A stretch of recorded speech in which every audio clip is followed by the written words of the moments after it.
கடந்த சில ஆண்டுகள்ல நடந்த ஒரு என்கவுண்டரின் தொடர்ச்சி அப்படிங்கிறாங்க. சுட்டுக் கொல்லப்பட்ட நபர் சொன்ன சில தகவல்கள் அப்படிங்கிறாங்க. ஓ! கடைசி நேரத்துல அவர் சொன்ன சில தகவல்கள். ம். அதன் தொடர்ச்சியா தான் இப்ப வந்து இந்த வழக்கு விசாரணை பெரிய டெவலப்மெண்ட் இருக்கு.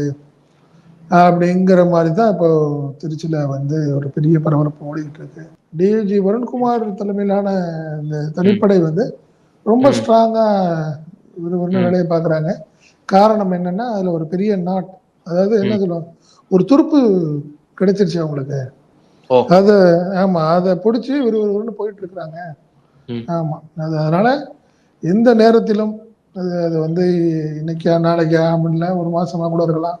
ஏன்னா நம்மளுக்கு கிடைச்ச தகவல்ல சொல்றோம் நம்ம. எந்த நேரத்திலயும் ஒரு பெரிய பிரேக் த்ரூவா இருக்கிறதுக்கான வாய்ப்புகள் இருக்கு அப்படிங்கிறாங்க.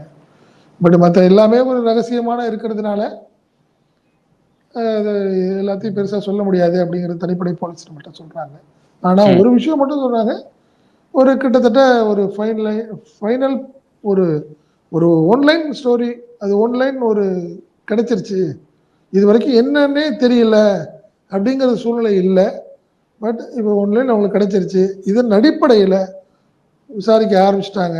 அதனால இது குற்றவாளிகள் விரைவில் கைது செய்யப்படலாம் ம். அப்படிங்கிறது தான் நம்மளுக்கு கிடைச்சிருக்க தகவலா இருக்கு.